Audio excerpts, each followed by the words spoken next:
3। देखो, मैं अपने दूत को भेजता हूं और वो मार्ग को मेरे आगे सुधारेगा, और प्रभु जिसे तुम ढूंढते हो वो अचानक अपने मंदिर में आ जाएगा।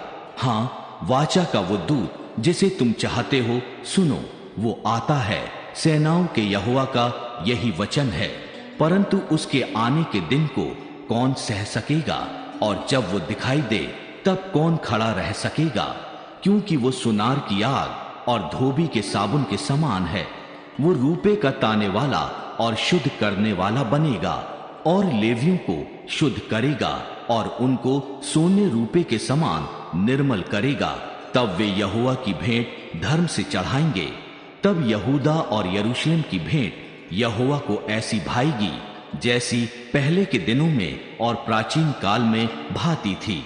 तब मैं न्याय करने को तुम्हारे निकट आऊंगा, और टोहनों और व्यभिचारियों और झूठी क्रिया खाने वालों के विरुद्ध, और जो मजदूर की मजदूरी को दबाते और विधवा और अनाथों पर अंधेर करते और परदेसी का न्याय बिगाड़ते और मेरा भय नहीं मानते, उन सबों के विरुद्ध मैं तुरंत साक्षी दूंगा। सेनाओं के यहोवा का यही वचन है। क्योंकि मैं यहोवा बदलता नहीं, इसी कारण हे याकूब की संतान, तुम नष्ट नहीं हुए। अपने पुरखाओं के दिनों से तुम लोग मेरी विधियों से हटते आए हो और उनका पालन नहीं करते। तुम मेरी ओर फिरो, तब मैं भी तुम्हारी ओर फिरूंगा। सेनाओं के यहोवा का यही वचन है। परंतु तुम पूछते हो, हम किस बात में फिरें? क्या मनुष्य परमेश्वर को धोखा दे सकता है? पर देखो, तुम मुझको धोखा देते हो, और तो भी पूछते हो कि हमने किस बात में तुझे लूटा है। दशमांश और उठाने की भेंटों में तुम पर भारी शाप पड़ा है, क्योंकि तुम मुझे लूटते हो। वरन सारी जाति ऐसा करती है। सारे दशमांश भंडार में ले आओ कि मेरे भवन में भोजन वस्तु रहे। और सेनाओं का यहोवा ये कहता है कि ऐसा करके मुझे परखो, मैं आकाश के झरोखे तुम्हारे लिए खोलकर तुम्हारे ऊपर अपरंपार आशीष की वर्षा करता हूं कि नहीं।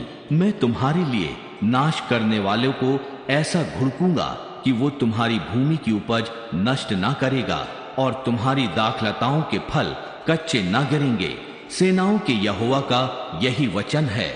तब सारी जातियां तुमको धन्य कहेंगी, क्योंकि तुम्हारा देश मनोहर देश होगा। सेनाओं के यहोवा का यही वचन है।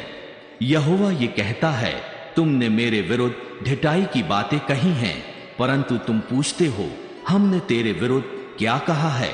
तुमने कहा है, परमेश्वर की सेवा करना व्यर्थ है।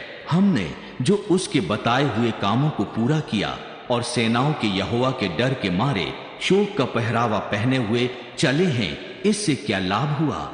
अब से हम अभिमानी लोगों को धन्य कहते हैं, क्योंकि दुराचारी तो सफल बन गए हैं, वरन वे परमेश्वर की परीक्षा करने पर भी बच गए हैं। तब यहोवा का भय मानने वालों ने आपस में बातें की, और यहोवा ध्यान धरकर उनकी सुनता था। और जो यहोवा का भय मानते और उसके नाम का सम्मान करते थे, उनके स्मरण के निमित्त उसके सामने एक पुस्तक लिखी जाती थी। सेनाओं का यहोवा ये कहता है, जो दिन मैंने ठहराया है उस दिन वे लोग मेरे वरन मेरे निज भाग ठहरेंगे, और मैं उनसे ऐसी कोमलता करूंगा जैसी कोई अपने सेवा करने वाले पुत्र से करे।